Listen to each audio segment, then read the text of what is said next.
Halo semuanya, hari ini kita lanjut lagi ya. Untuk kali ini kita akan bahas soal tentang UTBK, ya kan? Karena kan teman-teman semuanya akan menghadapi ujian UTBK di bulan depan ya. Oke. Selamat buat teman-teman yang lulus SBMPTN dan teman-teman yang belum nih. Oke, jangan patah semangat, tetap rajin belajar, yakin pasti bisa. Oke, kita semangat belajarnya ya. Oke, sekarang kita akan bahas untuk soal yang pertama.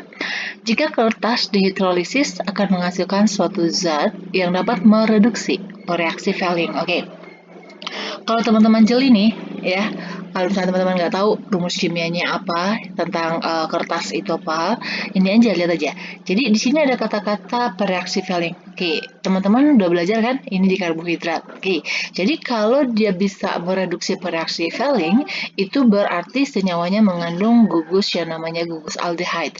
Tapi yang ditanya bukan itu, ya kan? Tetapi kalau misalnya dia dapat mereduksi bereaksi Fehling, itu berarti dia positif. Positifnya apa? Kalau dengan bereaksi Fehling, berarti dia akan positif menghasilkan endapan, yaitu endapan yang warnanya merah bata. Oke, sekarang kita analisis nih.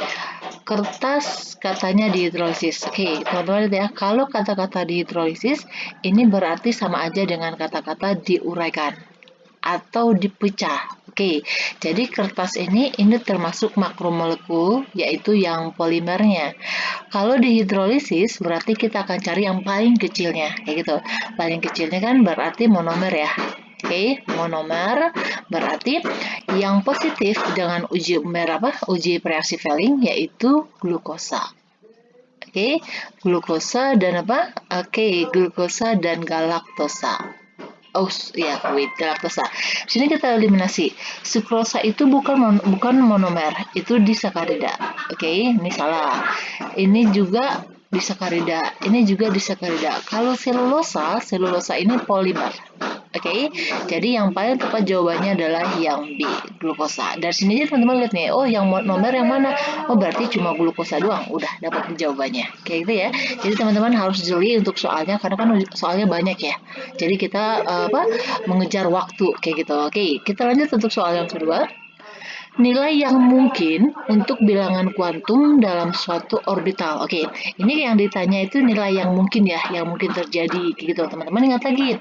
Kan tuh untuk bilangan kuantum berarti teman-teman harus ingat nih konfigurasi dengan menggunakan subkulit, ya kan? Yang 1S, 2S, 3S, 4S sampai berapa kayak gitu. Oke, sekarang kita cek nih, teman-teman perhatiin ya. Ini yang diminta adalah yang mungkin terjadi. Oke. Jadi ini, misalnya nih, ada nggak yang namanya 1P? Ada nggak yang 1D? Oke, jadi kalau ini terjadi, ini nggak mungkin terjadi. Oke, karena untuk satu itu dia cuma adanya 1S aja. Oke, sekarang kita buat dulu nih ya. Untuk yang A, untuk option yang A, ingat ya, kalau dia N-nya 2, itu berarti angka yang di depannya. Oke, untuk L ini adalah nilai dari subkulitnya. Oke, teman-teman ingat lagi nih. Subkulit itu kan ada S, P, D, F. Oke, ini nilai L-nya kalau untuk S itu nilainya 0, untuk P itu 1, D itu 2, sedangkan F itu 3. Oke, di sini nilainya adalah 1. 1 berarti P. Oke, 2P. Seharusnya kan dia nilai bilangan kuantum itu ada 4 ya. Ada satu lagi yaitu spin, ya kan? Tapi kalau spin kita udah langsung tahu nih. Berarti nanti misalnya 2P ini, P itu kan maksimalnya 6 ya. Berarti nanti kita bakal ketemu, oh isinya berarti misalnya 2P5 kayak gitu. Atau misalnya 2P4 kayak gitu ya. Tapi ini kita nggak tahu nih berapa ininya. Kita cuma tahu di sininya doang. Oke. Terus di sini nilai M-nya sama dengan min 1. Oke, teman-teman perhatiin ya. Ini kan untuk nilai L-nya. Untuk menentukan nilai M, itu untuk S, nilainya ingat ya, dari nilai min L ke plus L. Ya kan? Jadi kalau nilainya S-nya sama dengan 0, 0 itu kan nggak ada min ya. Ya kan? Berarti cuma ada kotak yang orbitalnya yang nilainya 0 aja untuk S. Sedangkan kalau untuk P, ya kan? P berarti dari min L ke plus L. Oke. Min 1 kan ada min ya. Jadi kotaknya itu ada 3, yaitu yang nilainya -1, 0, plus 1. Berarti jika dia disebutin di sini nilainya -1, berarti kemungkinan bisa dong di sini, ya kan? Misal nih, kalau terakhirnya elektron cuma di sini, berarti dia jadinya 2p1, ya kan? Ingat ya, pengisian orbital itu kan satu-satu ya, jadi 1, 2, 3. Kalau terakhirnya di sini, berarti jadinya 2p4. Kayak gitu. Ini kan masih ada ya, karena kan maksimalnya P itu dia elektronnya ada 6. Oke, berarti yang ini bisa nih, yang A. Kita cek nih. Oh, ini mau ketahuan jawabnya, berarti yang A ya. Oke, nih kita lihat ya, yang B, option B, yang tidak mungkin. Berarti kalau yang A mungkin, berarti yang B, C, D, E-nya nggak mungkin dong, ya kan? Kita cek nih. Ini untuk nilai N-nya adalah 2, berarti itu angka 2 di depan. Ini nilai L-nya 2. Ingat, L-nya 2 berarti D. D. Oke, D itu kan dari 2 ya, berarti untuk nilai M-nya dari -2 ke +2, ya kan? Itu ada berapa? Oke, good. Ada 5 nilainya. Ada 5 kotaknya. Nih, ada 5. Oke, ini benar, ada 5. Tapi teman-teman perhatikan, ada nggak ya 2D? Nggak ada. Yang untuk 2 itu cuma ada 2, yaitu 2S dan 2P. Begitu ya. Oke, jadi ini jelas salah karena untuk 2 itu nggak ada, untuk kulit 2 dia cuma sampai SP aja. Oke, saya berarti ini jawabnya yang A. Lanjut lagi, untuk soal yang ketiga. Jika nomor atom X, oke, ini cuma simbol doang ya, nggak dikasih tahu unsurnya apa. Jadi X ini nomor atomnya 5, terus si Z ini nomor atomnya 9. Maka pernyataan yang salah, oke, yang ditanya adalah yang salah nih, teman-teman hati-hati ya, nggak selalu yang ditanya itu yang benar. Untuk pernyataan, oke, jadi di sini ketahui kalau X dan Z itu dia membentuk senyawa, dia akan terbentuk senyawanya adalah XZ3. Sekarang kita gambarin. Berarti di sini yang menjadi atom pusatnya X ya. Oke, kita buat konfigurasi dulu. Ini kalau buat konfigurasinya, terserah teman-teman yang nyamannya aja, yang bisa cepatnya itu yang mana? Pakai sukulit atau kulit. Jadi saya nggak patokin, oh teman-teman harus pakai ini, nggak, terserah yang lebih gampangnya mana. Tapi kalau misalnya teman-teman bisa ini konfigurasi kulit, kalau angkanya nomor atomnya itu masih di bawah 20, teman-teman buat yang konfigurasi kulit aja. Kayak gitu ya. Nanti takutnya teman-teman lupa, oh setelah 1S apa ya 2S gitu ya. Tapi kalau misalnya teman-teman udah lancar, lanjut aja kayak gitu. Oke, ini berarti 2, 3, ini 2, 7. Oke, di sini yang menjadi atom pusatnya adalah X, berarti ingat ya kita pakai elektron valensinya untuk membuat struktur Lewisnya. Berarti ini S, dia memiliki 3 elektron, 1, 2, 3. Oke, sedangkan di sini ada Z, dia elektron valensinya 7, berarti supaya dia oktet, berarti dia butuh 1, ya kan? Ini kasih di 1 karena si X yang kasih 1. Ini berarti ada Z, oke. Oh, wait, ini dia. Oke, 1, 2, 3, 4, 5, 6, 7. Pas ya? Oke, jadi dia sekarang udah oktet. Yang Z-nya oktet. Nah, coba lihat yang apa? Yang X-nya oktet nggak? Enggak ya, dia cuma ada 6. Oke, ini adalah struktur Lewisnya. Yang kita mau lihat mana yang salah pernyataan yang ada di sini, yang ABCD ini, yang salah nggak sesuai dengan yang ini. Oke, kita cek untuk soal yang pertama. Option yang pertama, terdapat ikatan kovalen. Benar ya, karena kan X-nya ini satu atom X-nya ini dia memberikan satu elektron. Si Z-nya juga kasih. Ingat, ikatan kovalen itu terbentuk karena sharing elektron, karena sama-sama memberikan. Oke, berarti ini benar. Tidak terdapat pasangan elektron bebas. Oke, teman-teman perhatikan kalau misalnya ditanya pasangan elektron bebas, itu yang kita perhatikan adalah pada atom pusatnya. Oke, jadi atom pusatnya tadi kan X, dia cuma punya 3 elektron, yang ketiga-tiganya itu udah berikatan dengan Z, berarti dia nggak punya elektron bebas, ya kan? Berarti ini benar. Bentuk molekul adalah segi datar. Oke, kalau kita lihat ya, kalau misalnya pakai tipe molekul nih, yang A, X ini adalah yang berikatan ya. Jadi yang A ini atom pusat, oke. Yang X-nya ini adalah yang terikat itu berapa pada atom pusatnya? Di sini kan terikat ada 3 ya. 1, 2, 3. Berarti dia AX3. Ada elektron masalah elektron bebas? Nggak ada. Jadi dia tipe molekulnya adalah AX3 dan AX3 ini namanya adalah segi datar. Oke, ini benar. Sekarang kita cek yang D. momen dipolnya 0. Oke, teman-teman ingat, kalau untuk menentukan dia momen dipol, apakah dia polar non polar, itu berdasarkan perbedaan keelektronegatifannya. Oke, perhatikan dari elektron valensinya, elektron terluarnya. Si X dia punya elektron valensinya itu 3.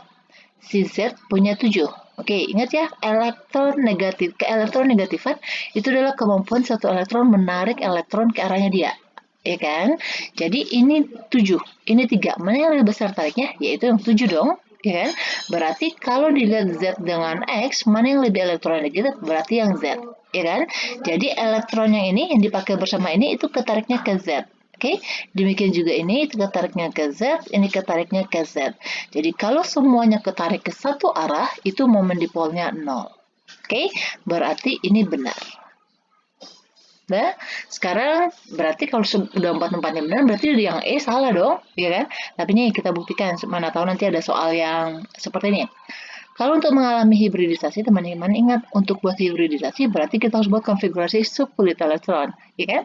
Ini berarti 1s2, 2s2, 2p1.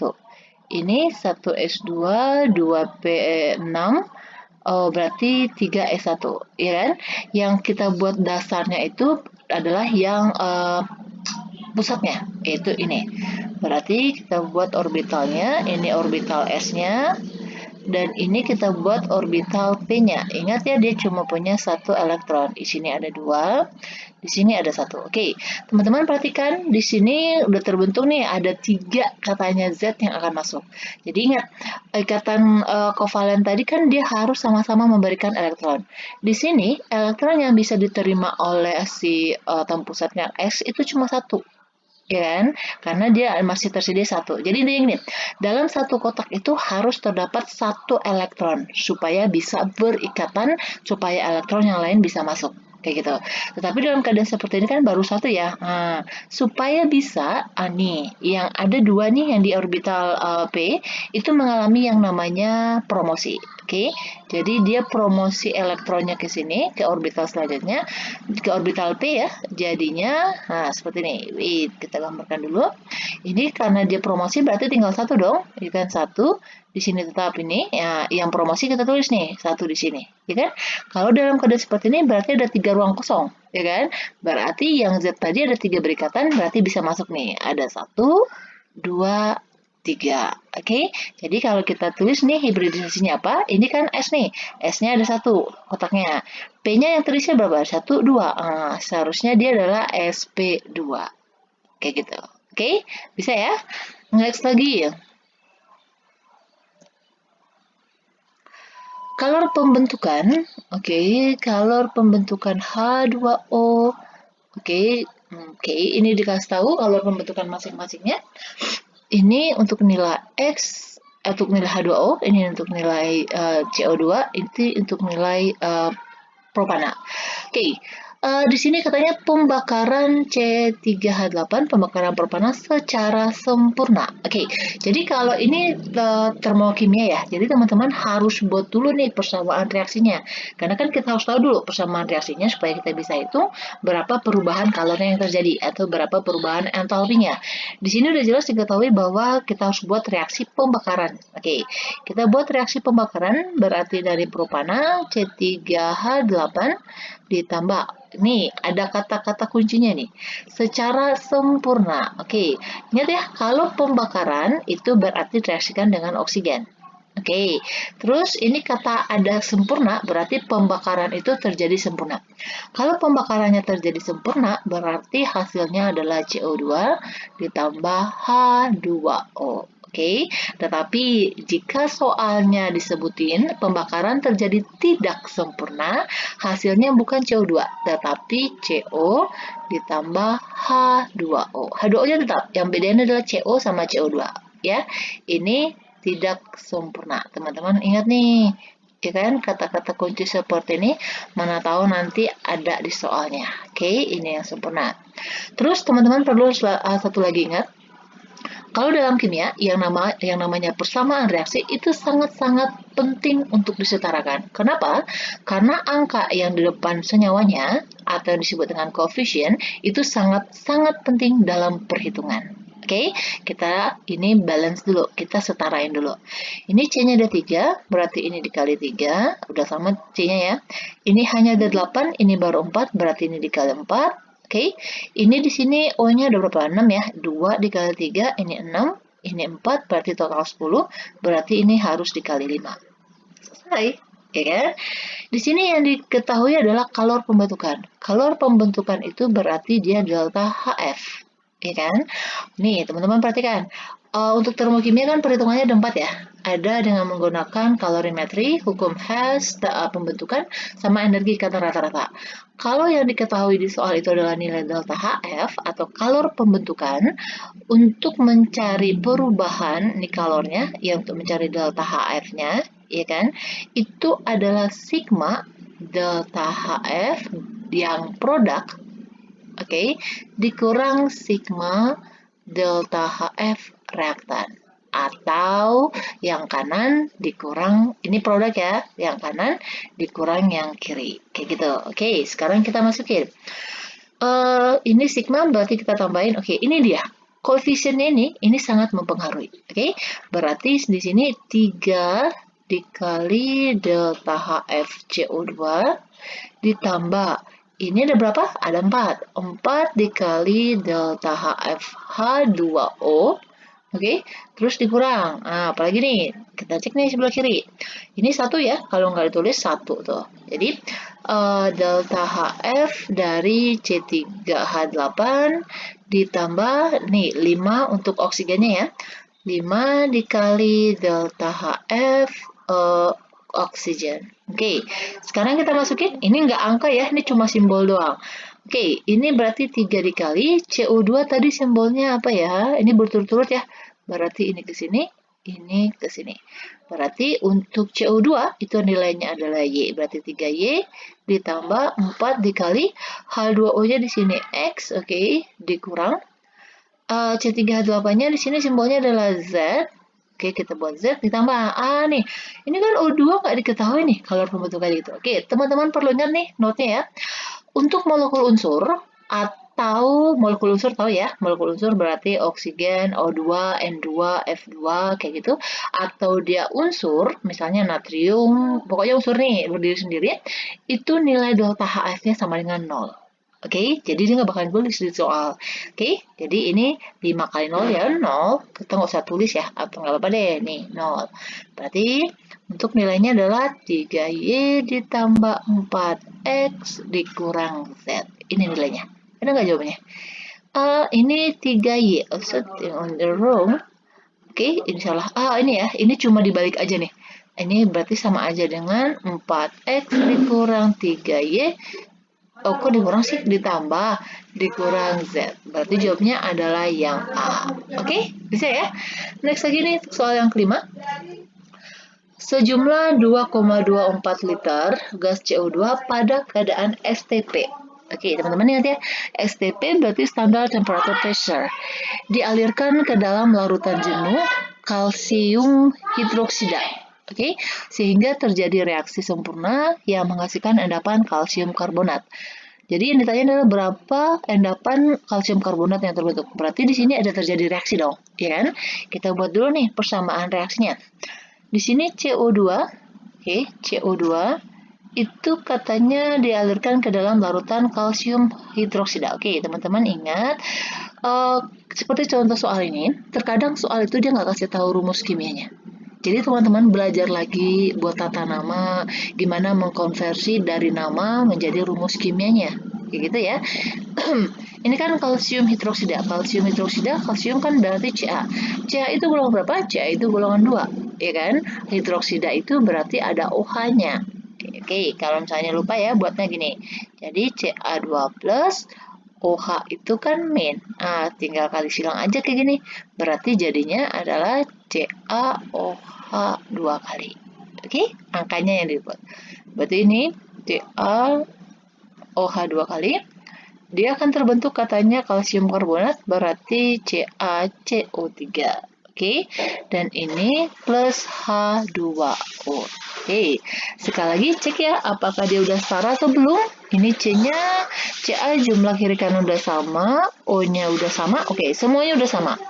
kita cek nih sekarang data yang diketahui. Ini CO2-nya gas ya, nih gas. Dia diketahui volumenya yaitu 2,24 liter dalam keadaan STP. Oke, apa yang harus kita cari kalau dalam keadaan STP? Oke, good, molnya.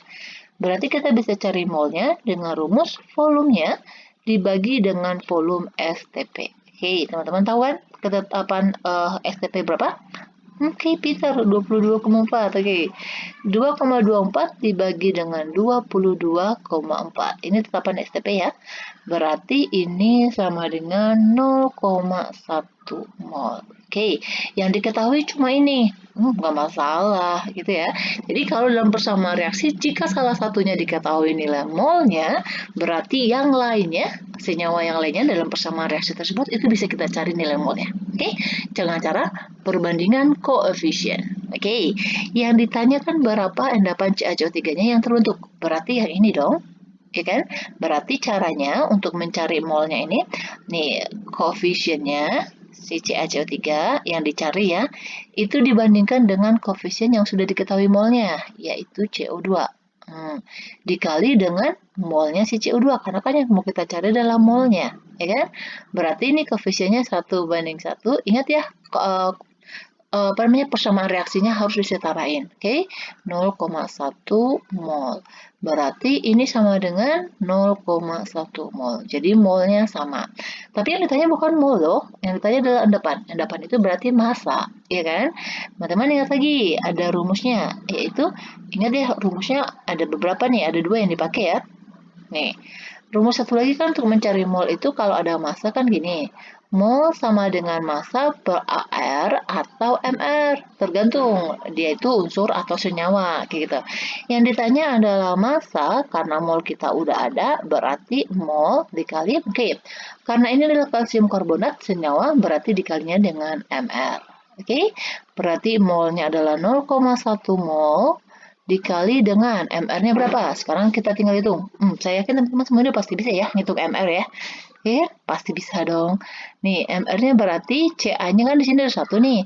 Berarti 1 dikali CA nilainya 40, ditambah C-nya juga ada 1 dikali 12 nilai AR-nya. Sedangkan O-nya ada 3, berarti dikali 16. Oke, berarti ini totalnya sama dengan 100. Nah, dikalikan aja nih. 0,1 dikali 100 sama dengan 10 gram. Oke, jadi endapan CaC3 yang terbentuk itu adalah sebanyak berapa? 10 gram. Oke, berarti jawabnya adalah yang D. Got it? Oke, sekarang kita lanjut lagi. Soal yang selanjutnya, soal nomor 6. Arus listrik, wait. Why? Kita nomor 6 dulu. Oke, keburu-buru. Nomor 6. Arus listrik 5 ampere diberikan ke dalam larutan kromium. Lagi-lagi ini cuma nama atau nggak ada rumus kimianya. Oke, itu buat ya nggak masalah. Arus listriknya kita buat dulu deh. Yang diketahui itu arus listrik itu kan simbolnya I ya. I-nya sama dengan 5 ampere. Diberikan ke dalam larutan, kromium. Kromium itu kan simbolnya Cr ya. Oke, ini angka 3, ini berarti adalah muatan dari Cr. Kenapa dia pakai angka 3 Romawi? Karena dia berada dalam golongan transisi. Itu ciri khasnya. Terus nitrat. Nitrat rumus kimianya apa? Oke, garis. 0,3 min. 1. Oke, kalau buat senyawanya gimana? Tinggal kali silang aja. Angka 3-nya menjadi indeksnya ini. Satunya menjadi indeksnya ini. Ya kan? Jadinya apa? Cr NO3-nya sebanyak 3 kali. Ini dia yang namanya kromium 3 nitrat. Oke.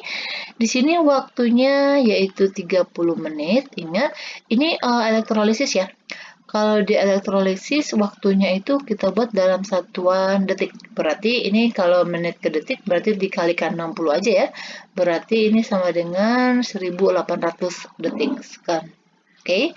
Terus setelah itu apalagi nih kita tahu ini? Nggak ada. Yang ditanya berapa massa logam kromium akan terendapkan pada katoda. Berarti kita buat elektrolisis yang terjadi pada katoda. Oke, di sini nggak diketahui ya elektrodanya siapa. Nih, teman-teman ingat nih. Kalau di soal nggak diketahui elektrodanya siapa, berarti itu dianggap adalah inert. Oke, jadi elektrodanya bisa C, PT, atau AU. Gitu. Yang paling sering sih C, karena kan AU emas mahal ya. Oke, itu pakai adalah C. Jadi ini kita buat elektrolitisnya dulu, Cr, berarti yang kationnya ya. Kalau di katoda berarti yang kationnya. Ini. Ingat, katoda itu dia, di dalam katoda itu terjadi yang namanya reaksi reduksi. Reaksi reduksi berarti dia menangkap elektron. Oke, berarti ini Cr3 plus ditambah, supaya dia netral, ditambah 3 elektron menjadi Cr. Oke, jadi yang ditanya itu adalah berapa endapan Cr ini yang terbentuk. Oke, ini ada rumusnya langsung ya kan? Massa itu sama dengan ME, massa ekivalen ya, dikali dengan I, kuat arusnya, dikali dengan T, dibagi 96.500. Oke, berarti kan nih, teman-teman masih ingat ya, ME itu sama dengan nilai AR per biloxnya itu berapa. AR-nya CR di sini adalah 52, sedangkan biloxnya ada 3. Berarti ini sama dengan, angkanya kita nggak usah dibagi ya, nanti koma ribet. Langsung kita masukin aja ke rumus ini. Berarti ini sama dengan, sini aja deh.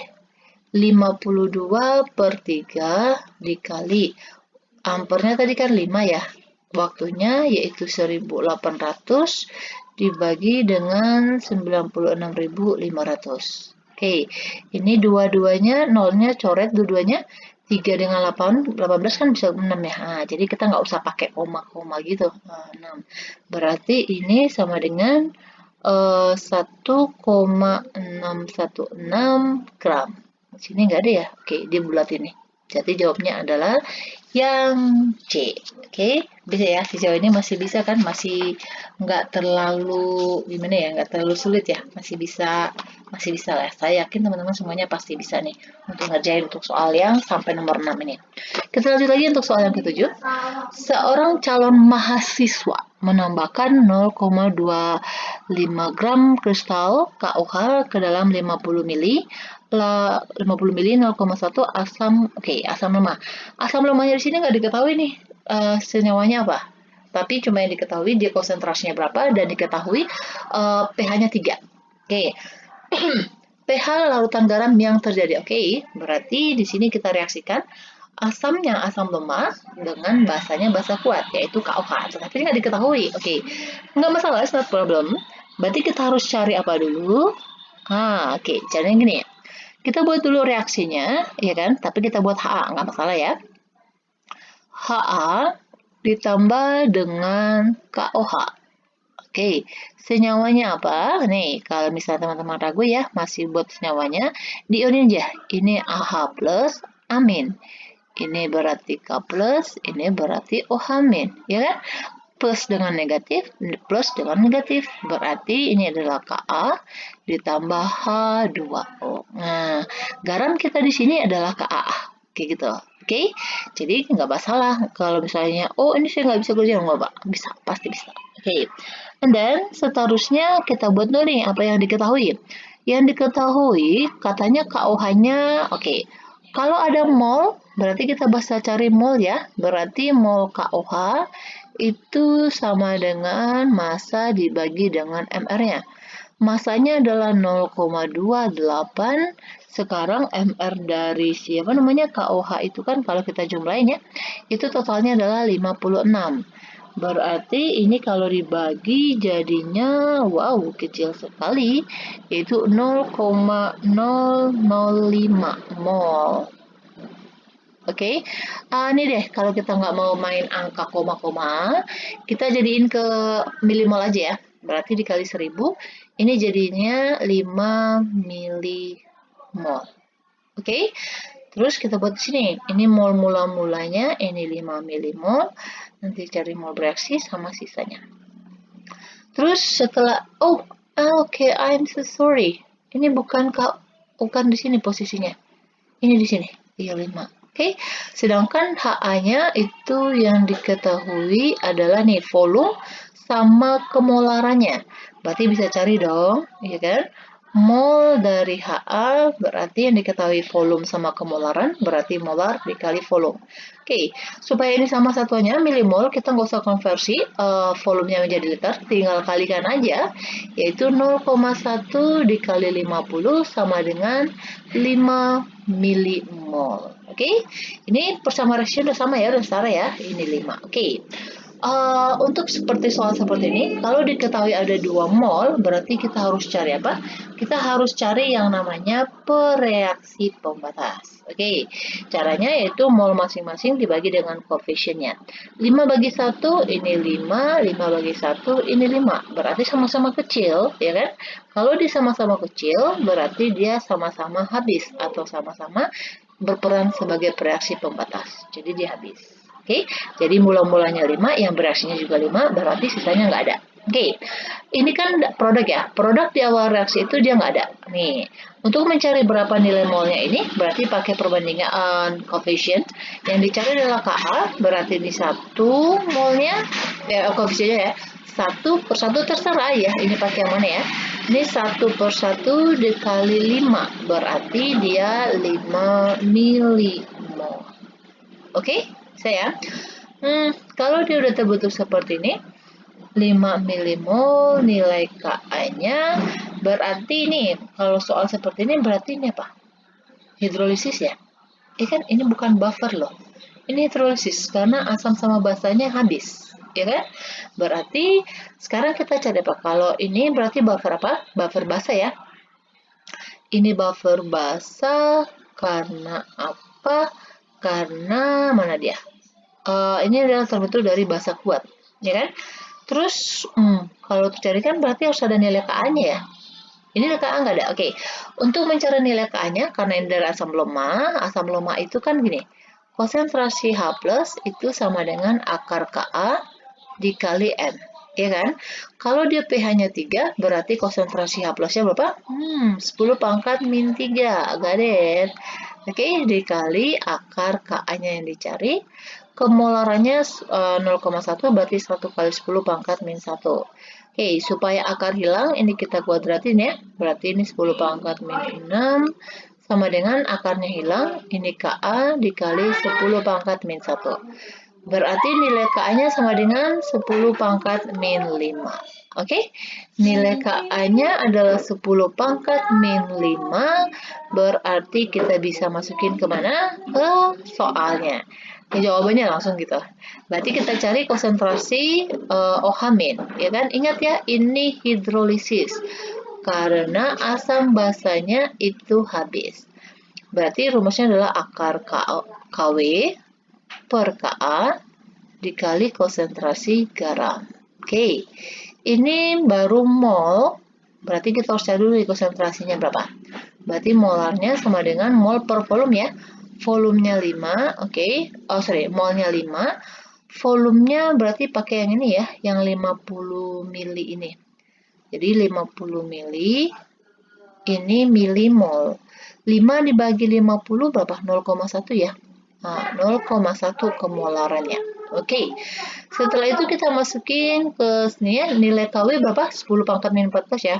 10 pangkat min 14 dibagi dengan Ka-nya, yaitu 10 pangkat min 5, ya kan? Ka-nya 10 pangkat min, Ka sih konsentrasi garamnya, 10 pangkat min 1. 10 pangkat min 5, 10, 14, 15, oke. Jadinya akar 10 pangkat 10 ya, akar 10 min 10. Akar 10 min 10 berarti 10 pangkat min 5. Ingat, kalau akar dia dibagi 5, sudah dibagi 2 ya. Oke, konsentrasi OH-nya adalah 10 min 5, berarti kita cari apa? Good, kita cari POH. Berarti min log konsentrasi OH min. Berarti sama dengan min log dikali 10 pangkat min 5. Oke, berarti POH-nya yaitu 5. Yang ditanyakan bukan POH ya, yang ditanya adalah pH. Ingat, total POH sama pH itu adalah 14, berarti POH-nya itu 5, berarti pH-nya sama dengan 9, dikurang aja. Oke, bisa ya? Jadi jawabnya adalah J. Jadi gini, kalau lihat soalnya ini kita bisa eliminasi jawabannya. Jadi yang 3, 4, sorry, 3, 6, 7 ini nggak bakal mungkin jawabnya. Kenapa? Karena ini ada bahasa kuat. Bahasa kuat yang menang dong. Berarti pH-nya itu bakalan lebih dari 8, lebih dari 7. Kayak gitu. Oke? Saya ya. Nah, ini kita buat 10 soal aja ya dulu. Jadi ini 20 soal kita bagi 2 aja. Oke? Nggak maaf nih kalau kelamaan. Oke, lanjut nih. Soal yang ke-8.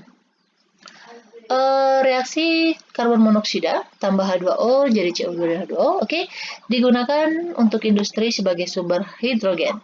Nilai Kc-nya, oke, kita buat dulu nih persamaan reaksinya di bawah ya. Ingat ini semuanya gas, jadi saya nggak tulis ulang lagi ya. Jadi saya cuma tulis ulang rumus kimianya aja. Ini kalau dia kesetimbangan, ini harus bolak-balik tanda panahnya. Oke, ini H2. Ini diketahui nilai Kc-nya itu sama dengan 4 dan pada suhunya yaitu 500 derajat Celcius. Yang ditanya adalah nilai Kp. Apa hubungan nilai Kp sama Kc? Oke, ini ada rumus langsungnya ya. Jadi Kp itu sama dengan Kc dikali RT pangkat delta N. Kayak gitu. Jadi Kc-nya kan ada 4 ya. Nilai R itu berapa? Yaitu 0,082 dikali. Di sini suhunya 500. Ini harus jadian Kelvin ya. Ini ditambah dengan 273 berarti berapa? 773 ya. 773. Oke, nih kalau delta N itu adalah jumlah koefisien kanan dikurang koefisien kiri. Oke, ini persamaan reaksinya udah setara ya. Berarti ini satu, ini satu, ini satu, satu. Total di kanan, ini semuanya gas ya. Ingat, kalau dia Kp, itu wujud yang kita pakai adalah semuanya gas. Jadi kalau nanti ada solid, ada liquid, itu koefisiennya kita nggak hitung. Oke, karena ini semuanya gas, berarti kita hitung nih. Berarti total di kanan nih koefisiennya ada 2, di kiri juga ada 2. Berarti 2 dikurang 2 itu adalah nilai delta N-nya. Oke, jadi nilai delta N itu adalah jumlah koefisien yang ada di kanan, jumlah koefisien produk dikurang jumlah koefisien dari reaktannya. Berarti koefisien produknya di sini ada 2, ya kan? Reaktannya juga 2, berarti totalnya adalah 0. Pangkat 0. Angka berapapun angkanya, kalau di pangkat 0 nilainya berapa? 1. Berarti 4 dikali 1 nilainya adalah 4. Yang C gitu. Jadi kalau teman-teman udah lancar nih soal, nggak perlu yang namanya hitung seperti ini, nggak perlu. Lihat aja langsung koefisiennya. Oh, nilai koefisien delta N-nya 0. Oh ya udah langsung masuk aja C. Kayak gitu. Gampang kan? Lanjut lagi. Nama senyawa hidrokarbon, oke. Kalau kata nama seperti ini sih saya yakin semua teman-temannya udah bisa nih. Atau mungkin teman-teman bisa tapi lupa kayak gitu. Oke, kita bahas ya. Jadi kalau ada ini kan C2H5 ya. Jadi untuk memudahkan teman-teman semuanya, karena kan untuk tata nama itu kita cari rantai terpanjang, rantai induknya kayak gitu. Jadi semuanya harus diuraikan menjadi C-nya satu-satu kayak gitu. Ini CH3 nih saya tulis ulang lagi ya. Ini CH. Ini kita uraikan jadi C-nya ada 2 di bawah. Oke. Terus ke samping ini dia CH. Ini rangkap 2 ya. Ini rangkap 2. Ini CH. Ini CH3. Oke. Ini CH3. Ini CH2. Nih. Ini karena ada dia rangkap, berarti rangkap harus masuk ke dalam induknya. Oke, jadi rantai terpanjang kalau kita buat lurus, ini cuma ada 5. Nah, kalau dia ke bawah, ini berarti ada 6. Oke, berarti kita buat yang ini. Terus setelah itu, ingat ya, apa namanya, ini rangkap itu harus dapat nomor paling kecil dibandingkan dengan cabang. Kalau kita buat nomor satunya dari bawah, yaitu 1, 2, 3, 4, berarti cabang induknya, apa namanya, rangkapnya dapat nomor 4. Tapi kalau kita buat dari kiri ini, dari kiri atas, 1, 2, sorry bukan kiri, kanan atas, 1, 2, berarti dia dapat nomor 2. Berarti yang paling kecil 2 dong, ya kan? Berarti di sini 1, ini 2, ini 3, ini 4, ini 5, ini 6. Oke, buat nama itu kasih nama cabang dulu ya. Cabang berada di nomor 4. Berarti 4. Oke, ini hati-hati. Kalau cabangnya cuma 1 berarti metil. Kalau 2 berarti etil. Oke, 4 metil. And then baru posisi cabang. Sorry, cabang lagi. Rangkapnya nomor 2 ya. 2. Oke, strip. Nih, rantai induknya. Rantai induknya ada 6. 6 itu kan kalau dia alkana heksana ya. Oke, karena ini rangkap 2 berarti Ana diganti jadi Ena. Berarti namanya adalah heksena. Oke, jadi jawabnya adalah yang Dodi. Ini dia jawabnya. Gampang kan sebenarnya ya. Oke, next lagi. Kita lanjut untuk soal yang terakhir untuk maksudnya apa namanya? Pembahasan kali ini. Nanti kita lanjut lagi yang 11 sampai 20-nya. Oke, yang nomor 10. Di bawah ini reaksi yang tidak. Oke, hati-hati ya. Di sini ada kata-kata tidak. Oke, jadi yang diminta adalah di antara reaksi ini yang tidak menghasilkan karbon dioksida itu yang mana? Jadi yang ditanya yang tidak menghasilkan CO2. Oke, teman-teman lihat ya, yang namanya pembakaran itu selalu ada CO2. Oke, tapi hati-hati ya, kadang kan namanya pembakaran sempurna, ada tidak sempurna. Kalau di soal nggak diketahui nih, dia pembakaran sempurna atau nggak, itu dianggap dia sempurna. Kayak gitu. Oke, berarti kalau pembakaran metana, kita buat aja ya. Metana kan CH4. CH4 itu kalau pembakaran, ingat direaksikan dengan oksigen, dan hasilnya adalah CO2 ditambah H2O. Oke, ini ada CO2-nya, berarti bukan ini. Fermentasi gula. Oke, teman-teman ingat kalau yang namanya fermentasi, ya kan, berarti itu kita apain? Nah, gula itu berarti C12H22O11, ya kan? Reaksi fermentasi teman-teman ingat apa? Apakah dia menggunakan apa namanya nih? Oksigen? Enggak ya.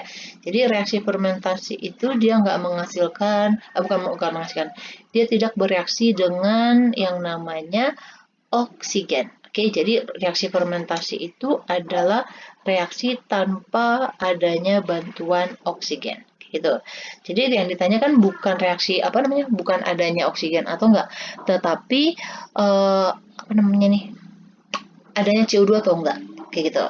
Jadi ini reaksinya, oke, ini akan menghasilkan alkohol atau etanol, yaitu C2H5OH plus yaitu CO2 dan ada yang namanya ATP. Oke, ATP itu adalah energinya.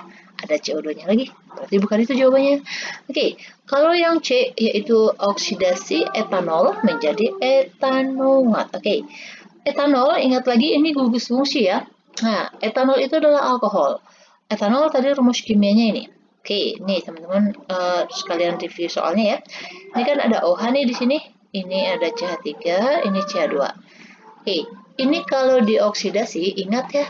Ini kan alkohol apa namanya? Alkohol primer.